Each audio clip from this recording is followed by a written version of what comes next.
Hello, welcome to the channel. मेरा नाम सुमित भूषण है और आज हम लोग फिजिक्स के इस लेक्चर में सीखेंगे इस पर्टिकुलर न्यूमेरिकल जो यहाँ न्यूमेरिकल या फिर ये बोलिए कि ये प्रॉब्लम जो है वेक्टर्स के ऊपर, इसको हम लोग सॉल्व करना सीखेंगे। इसमें एक इक्वेशन दी गई है ये वाली, जो कि हमें just a second, let me slip the pen, yes fine. So ये जो एक्सप्रेशन दिया गया है ये हमें प्रूव करना है। अब ये एक्सप्रेशन क्या है? ये कहता है कि इस प्रॉब्लम में ये कहा गया है कि दो वेक्टर्स हैं जिनकी लेंथ है ए और बी, और जब वो टेल टू टेल प्लेस्ड हैं, मतलब एक वेक्टर की टेल के ऊपर ही दूसरे वेक्टर का भी टेल है, उस समय जो उनके बीच का एंगल है वो थीटा है। ठीक है, ये तीन वैल्यूज दी गई हैं। ऐसे केस में इन उसका जो सम है, अगर सपोज किया जाए कि सम आर है, जो उसका मैग्नीट्यूड है सम का वो आर है, तो ये मैग्नीट्यूड हमें प्रूव करना है कि वो इस एक्सप्रेशन के बराबर है। ठीक है, आर की वैल्यू जो है वो इतनी है, that is square root of A square plus B square plus 2ab cos theta. तो ये हमें प्रूव करना है। अब देखिए, दो वेक्टर्स का सम है आर, तो आर भी एक वेक्टर होगा। ठीक है, तो आर जो है उसको हम लिख सकते हैं। देखिए, हमें इसकी लेंथ पता करना है, मतलब इसका मैग्नीट्यूड हमें पता करना है। तो कोई सा भी वेक्टर हो, आर हो, पी हो, क्यू है, कोई भी हो, ए हो, बी हो, आर जो है वो क्या होगा? इसका एक्स कंपोनेंट आई डायरेक्शन में, आई मीन एक्स डायरेक्शन में, और इसका वाई कंपोनेंट जे डायरेक्शन में। इन दोनों का जो सम होगा वो ये वेक्टर होगा। अच्छा, एक मिनट, मैंने यहाँ एक्स और वाई अपने मन से एज्यूम कर लिया है, क्योंकि मैं ऐसा कर सकता हूँ, क्योंकि यहाँ दिया गया है कि हमें जो प्रूव करना है उसमें ये एज्यूम करना है कि हमें कंपोनेंट्स लेने हैं वेक्टर्स के अलोंग परपेंडिकुलर एक्सेस। तो एक्स और वाई को हम लोग मान लेते हैं कि परपेंडिकुलर एक्सेस है, इसलिए हमने ऐसा माना है। ठीक है, तो ठीक है, तो अगर ये आर है तो आर का मैग्नीट्यूड इक्वल टू क्या होगा? यही है, equal to R x square plus R Y square. ये हमें पता करना है। बेसिकली हमें ये दोनों कंपोनेंट्स चाहिए। ठीक है, तो हमें मालूम चल जाएगा कि इसकी वैल्यू क्या है, और वो प्रूफ करना पड़ेगा हमें कि वो इतने इतने के बराबर है। ठीक है, अब देखिए आर एक्स क्या होगा? आर एक्स क्या होगा? ए एक्स प्लस बी एक्स के इक्वल होगा। ठीक है, एक्स कंपोनेंट हमने देखा है कि जब हम लोग analytic method of vector addition को की स्टडी कर रहे थे, तो हमने देखा कि जब दो वेक्टर्स को हम लोग ऐड करते हैं, तो जो सम वेक्टर है उसका जो एक्स कंपोनेंट होता है वो कॉन्स्टिट्यूएंट वेक्टर्स के एक्स कंपोनेंट के सम के इक्वल होता है, और जो वाई कंपोनेंट होता है सम वेक्टर का, वो कॉन्स्टिट्यूएंट वेक्टर्स के वाई कंपोनेंट्स के सम का सम होता है। ठीक है, इसी प्रकार से यहाँ देखिए आर एक्स जो है वो ए एक्स प्लस बी एक्स हो गया, जहाँ की ए एक्स क्या है? ए का एक्स कंपोनेंट, बी एक्स क्या है? बी का एक्स कंपोनेंट। ठीक है, उसी प्रकार से आर वाई क्या होगा?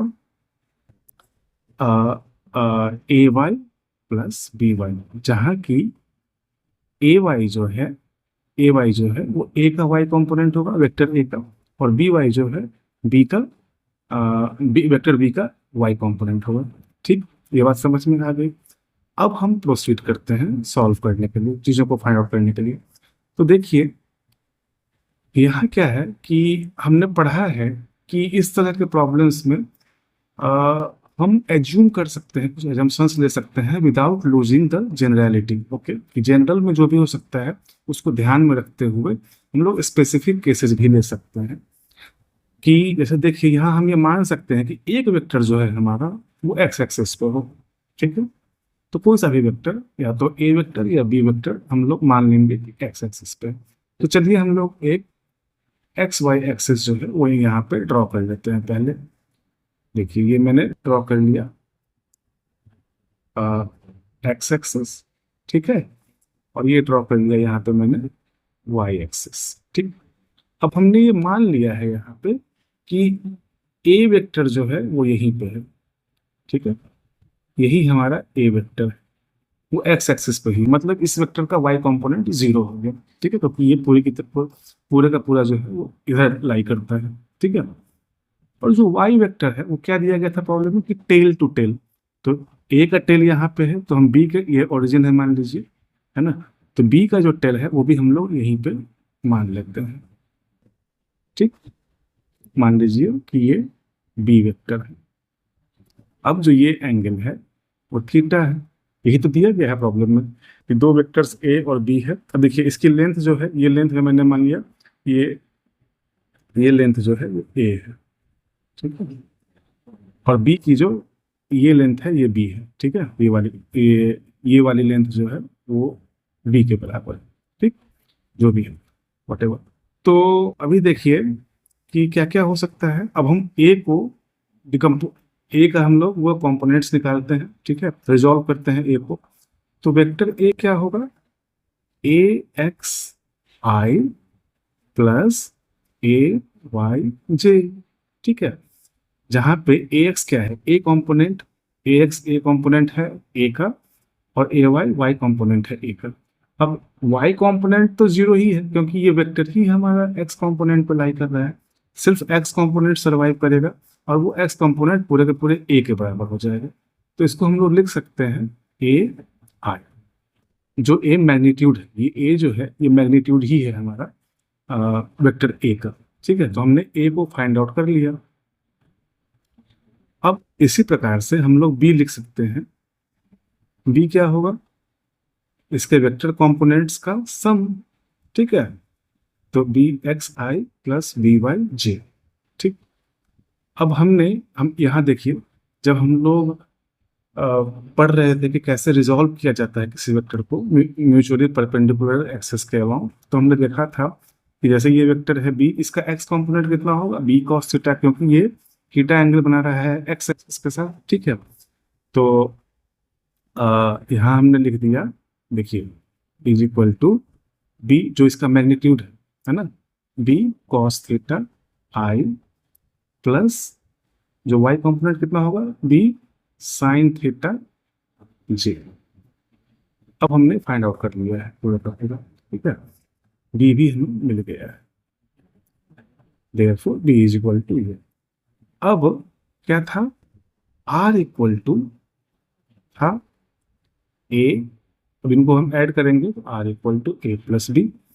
हमने देखा था एनालिटिक एडिशन में कि हम इनके कंपोनेंट्स को आपस में ऐड कर सकते हैं। ठीक है, कंपोनेंट्स को ऐड करेंगे तो क्या होगा, ए एक्स प्लस बी एक्स आई प्लस ए वाई प्लस बी वाई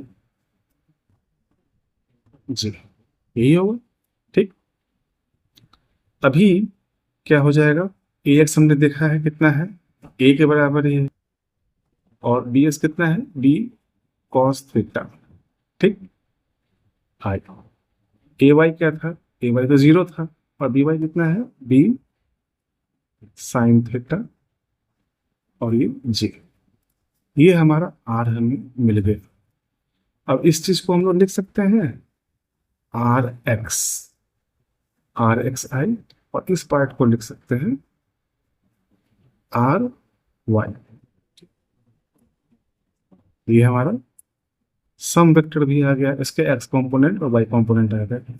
अब जो इसका मैग्नीट्यूड होगा सम वेक्टर का, उसको हम लोग आर से डिनोट कर सकते हैं, इसके ऊपर का एरो हेड हटा करके, क्योंकि बराबर है इस चीज के। हम लोग यहाँ ये बताना चाह रहे हैं। तो हमने पीछे देखा है, ये क्या हो जाएगा, r x square plus R Y square और इसका स्क्वायर रूट। ठीक, आर एक्स कितना है, a plus b cos theta, इसका square plus b sine theta, इसका स्क्वायर, और इस टोटल का स्क्वायर रूट। ठीक, a plus b cos theta का क्या स्क्वायर होगा, a square plus B square cos square theta plus twice a b cos theta. ये इतना पार्ट हो गया, इतना पार्ट हमने लिख लिया। अभी ये वाला पार्ट भी बाकी है, दूसरा वाला, तो plus B square cos square theta. अब ये टोटल जो है इतना, इसका स्क्वायर रूट हमने यहाँ पे इस ये वाला ई भी लिख लिया है, ठीक है। अब यहाँ देखिए, यहाँ क्या होगा, a square plus B square common लेके, सॉरी यहाँ पे ये वाली वैल्यू तो साइन स्क्वायर थीटा होगी ना, 1 मोमेंट, ये मेरा मिस्टेक था ये, हाँ, यहाँ पे ये value B square sine square theta होगी, ठीक। तो बी स्क्वायर कॉमन लेकर के cos square theta plus sine square theta और प्लस 2ab कॉस थीटा, ठीक। इसका टोटल का स्क्वायर रूट। अब देखिए यहाँ पे हम लोग कह सकते हैं ये कितना हो जाएगा, देखिए cos square theta plus sine square theta हम लोग जानते हैं ट्रिग्नोमेट्री से इसकी वैल्यू 1 होती है। तो a is equal to a square plus B square plus 2ab cos theta, ये वैल्यू आ गई। यही तो वैल्यू हमें फाइंड आउट करनी थी, यही तो था, यही तो हमें प्रूफ करना था कि जो सम वेक्टर है उसका मैग्नीट्यूड ये होगा। तो हमने यहाँ पे हेंस प्रूव्ड, ठीक। तो देखा आपने कि हमने इस दिए गए एक्सप्रेशन को प्रूव करने के लिए किन चीज़ों का यूज किया, कौन सी नॉलेजेस का यूज किया हमने, कि एनालिटिक एडिशन क्या होता है, वेक्टर को हम लोग कैसे रिजॉल्व करते हैं दो परपेंडिकुलर एक्सेस के अलोंग, ये सब जो कंसेप्ट हमने पीछे सीखे हैं किसी और लेक्चर में, पीछे के लेक्चर में, उन सभी का हमने यहाँ पे यूज किया है, ठीक है। तो आई होप कि आपको यहाँ कुछ सीखने को मिला होगा, और यदि आपको सीखने को मिला है और मेरा समझाने का जो वे है वो आपको अच्छा लगता है, तो प्लीज़ इस वीडियो को लाइक करें, इस चैनल को सब्सक्राइब करें, और इस वीडियो को हो सके तो शेयर भी करें। इसी अगली वीडियो में हम लोग और फिजिक्स सीखेंगे और फिर से मिलेंगे। तब तक आप लोग अपने फिजिक्स की स्टडी को एंजॉय कीजिए, और thank you very much for watching this video and coming back to this channel. And हम लोग फिर से मिलते हैं किसी बहुत अच्छी वीडियो में। Meanwhile you guys enjoy your video. Thank you very much for watching it.